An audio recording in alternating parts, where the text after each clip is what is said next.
Okay, so the next story is called A Little Cloud, and this was my favorite story actually when I first read this collection 4 years ago.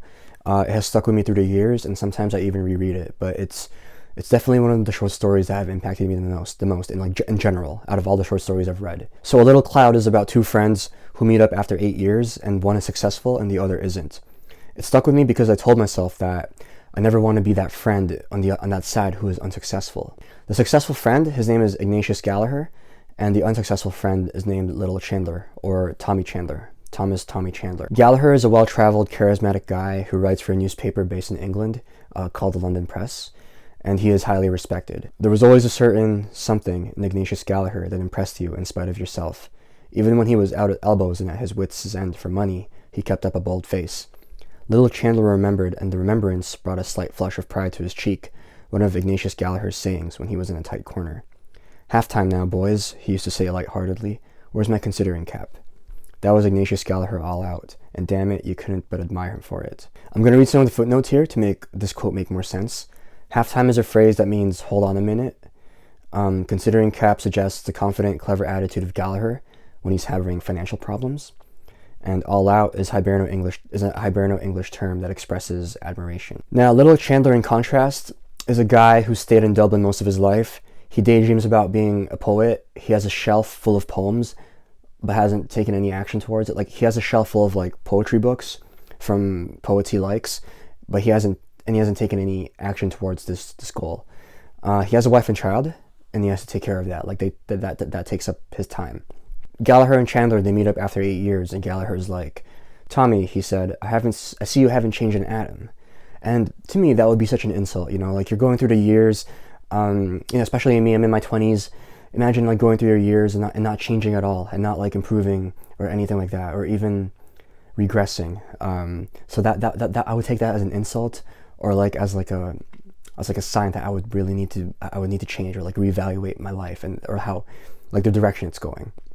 I don't know, but like, yeah, that's a striking quote, I'd say. So Gallagher starts talking about his travel experiences. He's been around Paris, other places, and Tommy reveals that he has a wife and boy, and invites Gallagher to meet them one evening. But Gallagher's like, "Oh man, I'm actually busy tonight. Sorry, I'm actually meeting another friend." And Tommy's like, "What about tomorrow?" And Gallagher's like, "Oh, I'm actually leaving tomorrow." And then Gallagher agrees that, okay, hey, next time I owe you a visit. I owe your family a visit, like just playing it off nice. Chandler starts comparing himself to Gallagher in his own head. He felt acutely the contrast between his own life and his friends, and it seemed to him unjust. Gallagher was his inferior in birth and education. He was sure that he could do something better than his friend had ever done, or could ever do. Something higher than mere tawdry journalism if he only got the chance. What was it that stood in his way? His unfortunate timidity. And then Gallagher starts talking about his future plans. "I'm going to have my fling first and see a bit of life and the world before I put my head in the sack, if I ever do." And then later, the story shifts to Chandler being in his house, and we get a glimpse of what his household is like. He forgets to bring home coffee that he was supposed to get for his wife Annie. So Annie's like, oh my god, like she's in a bitter mood, and she ends up going outside of the house to do it herself. The story goes into Chandler's annoyances with Annie, his spouse, how he once bought her an overpriced dress, and how he's looking at a photograph of her in it and wondering what led him to wanting to ever be with her. A dull resentment against his life awoke within him. Could he not escape from his little house? Was it too late for him to try to live bravely like Gallagher? Could he go to London? There was furniture still to be paid for. He starts reading poems, thinking about crafting his own, and then his child wakes up and starts crying, and Chandler feels interrupted by this. He tries to calm his crying child, but he fails. And then Annie steps in and is like, "What did you do?" to Chandler, and she successfully calms the baby down. The last line of the story is, "He listened while the paroxysm of the child's sobbing grew less and less, and tears of remorse started to his eyes." So yeah, poor little Chandler.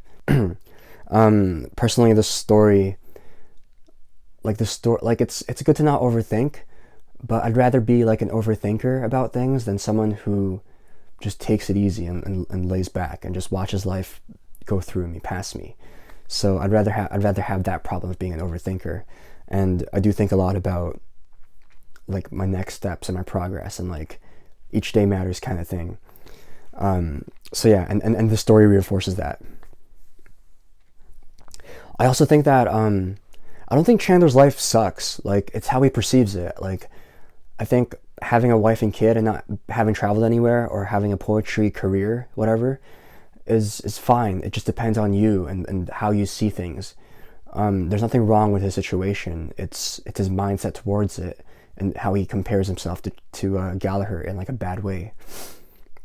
I personally don't understand that. Like, I prefer to like be happy for my friends when they succeed. It doesn't matter how their success is in relation to myself. So it's like a weird way. It's like a non-optimal way to perceive others. Yeah.